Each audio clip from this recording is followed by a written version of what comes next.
They told you the monster was the escaped convict. They were wrong. The real convict was something this famous YouTuber created himself, and it was waiting silently inside his own home. I'm exposing the shocking moment he realized his greatest fear wasn't a stranger. It was his own audience. Stick until the end to see the bizarre item he used to survive. The night collapses inward the moment the power dies. Not with silence, but with the sudden awareness that the house has become a sealed container of sound, memory, and threat. And John Allen stands alone in it, barefoot on hardwood floors that still hold the day's warmth, holding a glass of something cold that he no longer remembers pouring. Outside, the storm doesn't rage so much as loom, thunder stretching itself across the sky in slow, muscular groans, rain sliding down the walls, as if the house itself is sweating. The television cuts to black mid-sentence, the anchor's mouth frozen half open, a warning unfinished, and the darkness feels intentional, as though it arrived early, impatient to get to work. John Allen does what people always do when the lights go out unexpectedly. He freezes, waiting to see if the world will correct itself. It doesn't. The refrigerator stops humming. The digital clock over the stove goes blank. Somewhere upstairs, a faint electronic sound chimes once, then again, and then again.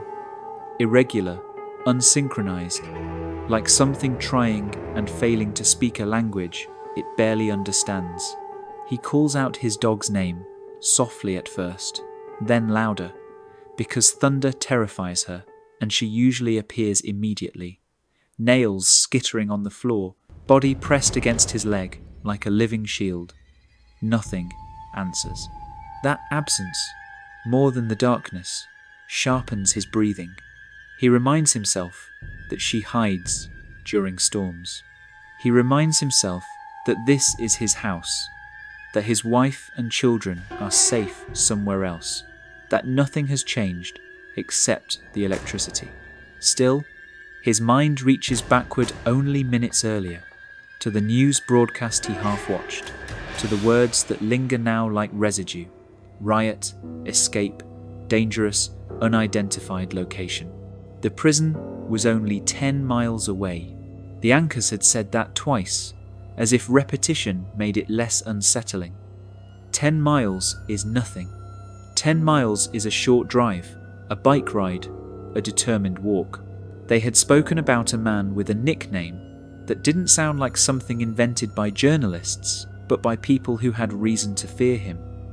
They had called him the monster of Cell Block C. John Allen had almost laughed at that, the way people do when confronted with something that feels exaggerated, cartoonish. Monsters belong in stories, not in correctional facilities. Monsters don't escape into suburban neighborhoods lined with trees and mailboxes and swing sets. He moves toward the kitchen by memory alone, fingers grazing the counter until they find the flashlight where it always sits. It feels heavier than it should when he switches it on, a narrow beam cutting a crude tunnel through the dark. The beam catches a family photo on the fridge, then the edge of the staircase, and finally the wall where the sound upstairs seems to echo from. That strange, electronic chiming that refuses to settle into any recognizable rhythm. The sound is wrong. That is the word his mind settles on as he stands at the foot of the stairs. Wrong. Not loud, not aggressive, not obviously frightening, but misplaced, like a laugh at a funeral. He thinks of his children's tablets, left upstairs on chargers, their screens occasionally lighting up with notifications. He thinks of his wife, driving through the storm, phone in her hand, trying to reach him, maybe sending messages that can't reach his dead device, and are now stacking up somewhere else, trying to be seen. He climbs. Each step creaks with exaggerated clarity, the house suddenly eager to announce his movement.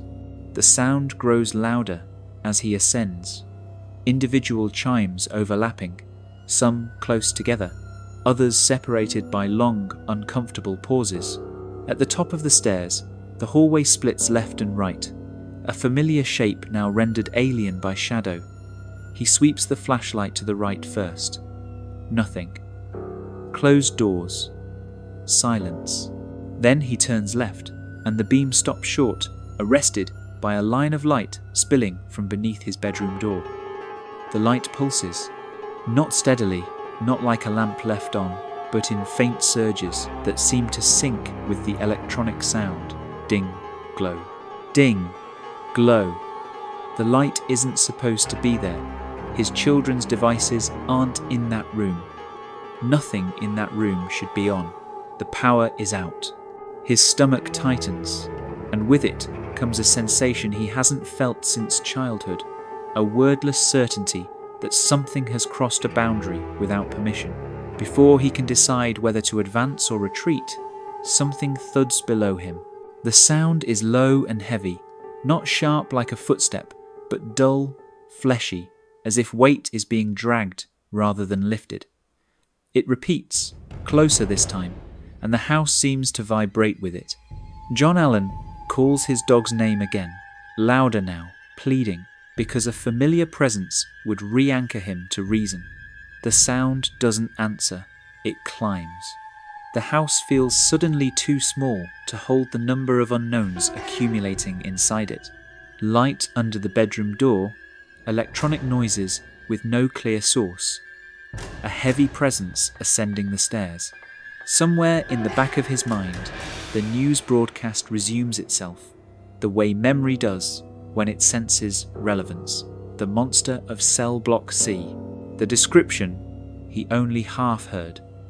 The implication that whatever had escaped was not normal, not predictable. John Allen makes a decision that feels less like choice and more like instinct. He lunges forward, grabs the bedroom doorknob and throws the door open, swinging the flashlight up as if it were a weapon.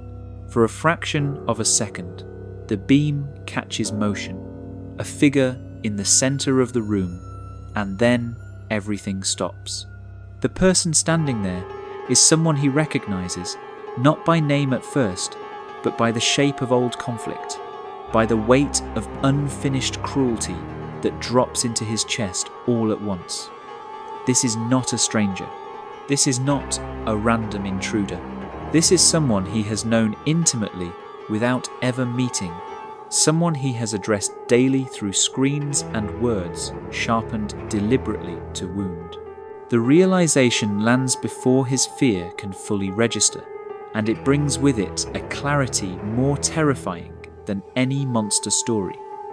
The figure is holding his dog, not cradling her, not restraining her gently, holding her with one hand wrapped tight around her body, fingers pressing into fur and muscle in a way that promises harm with the slightest increase in pressure.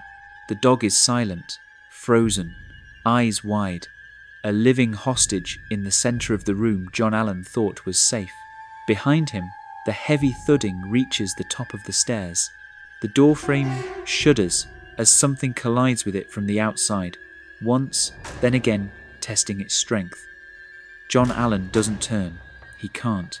His world has narrowed to the person in front of him and the animal in their grip. He knows, with a certainty that feels earned, that this is retaliation, that this is consequence, long delayed and now arriving all at once. For years, John Allen had cultivated an audience without seeing their faces. He had built a persona, a voice, a presence that reached millions, and within that presence, there was a corner he rarely examined too closely, a place where mockery hardened into habit and repetition stripped it of empathy. It was a target, an abstraction he could shape and reshape for entertainment, a ritualized act of defaming disguised as engagement.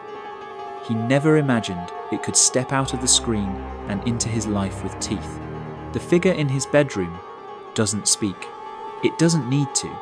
The pulsing light and the relentless chime emanate from a device clutched close to its body, notifications stacked and unacknowledged, a chorus of attention finally given form. The silence between them stretches, thick with everything John Allen never apologized for. The door behind him explodes inward. The monster of Cell Block C enters the room, not with theatrical menace, but with urgency, momentum carrying his thick frame forward, as if gravity itself has allied with him. His neck is as broad as the news anchors had said, his eyes bulging not with madness but with focus, and for a moment John Allen understands how appearances alone could birth myths. The monster does not pause. He does not roar. He does not hesitate. He launches himself at the figure, holding the dog, colliding with them in a tangle of limbs that crashes into the dresser and sends the pulsing light skittering across the floor. The dog breaks free and bolts, nails scrabbling desperately as she disappears past John Allen and down the hall, a streak of movement that feels like mercy incarnate. The monster of Cell Block C pins the attacker with practiced efficiency, weight, and leverage applied without flourish. He restrains them, arms locked, breath heavy but controlled, as though this is not the first time. John Allen stands frozen, the flashlight dangling uselessly from his hand as the implications rearrange themselves. The escaped convict, the riot, the warnings. The monster everyone feared has come not to unalive him, but to save him. The real danger, the real reckoning, has arrived wearing a far more familiar face. Time fractures. In the space between breaths, John Allen remembers a younger version of himself, sitting at a desk cluttered with ambition, laughing at how easy it was to provoke reactions, how numbers climbed when cruelty was packaged cleverly enough. He remembers dismissing discomfort as oversensitivity, rationalizing attack as harmless ritual.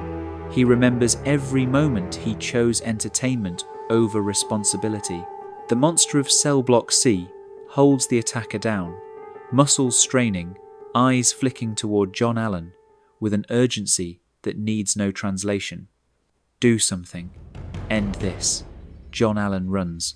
Not toward the door, not away from the scene, but into his children's room, heart hammering as he grabs the first thing his hands find. A stuffed frog, green and ridiculous, a relic of bedtime routines and laughter. He tears it apart without thinking, fabric ripping, stuffing spilling onto the floor like snow. He returns to the bedroom with the frog's head in one hand and a tube of superglue in the other, a solution as absurd as it is desperate. The attacker struggles, curses muffled by exertion, but the monster of Cell Block C holds them fast, allowing John Allen to work, glue spreads, fabric presses. The frog's head adheres to flesh and hair in a grotesque parody of transformation. When John Allen steps back, panting, what remains pinned to the floor no longer looks like a person driven by grievance. It looks like the caricature from the news, bulging-eyed, deformed, a monster. Sirens arrive not long after, their wails slicing through the storm with authority that feels almost comforting. Police flood the house, weapons raised, commands shouted. They see what they expect to see. They see the monster of Cell Block C struggling on the floor. And they see another figure, frog-headed and restrained, matching the description they've been broadcasting all night. They do not ask philosophical questions. They do not interrogate irony. They take the like button away in handcuffs, burdened now with a sentence never meant for it, while the monster of Cell Block C slips out through a back door and into the rain, his debt to John Allen paid in full. Somewhere beyond the reach of sirens and headlines, he will find a place where names and nicknames lose their power, where the past can't reach him. When the house finally quiets, when the lights flicker back on, and the storm recedes into memory, John Allen sits on the edge of his bed and stares at the wreckage of the room. The pulsing light is gone. The electronic chime has fallen silent. His dog curls against his leg, trembling but alive. He understands, in a way he never did before, that monsters are not born from appearance or rumour, but from repetition, from choices made small enough to ignore until they accumulate mass. The like button will serve a sentence it never earned, a stand-in for something larger, and the monster of Cell Block C will vanish into myth, his story flattened into cautionary headlines. John Allen will go on telling stories, but some nights, when the house is quiet and the power hums reliably through the walls, he will remember how close he came to being alone with the consequences of his own voice, and how salvation arrived wearing the face of everything he was taught to fear. The frog's head remains, stuck where it doesn't belong, a reminder that absurdity and justice sometimes share the same shape, and that even the most carefully constructed persona can be forced, suddenly and violently, to look at itself in the dark. So, who was the real monster in that room? Let me know who you think deserved the handcuffs. Drop your answer in the comments. Follow for more stories that blur the line between online and real life.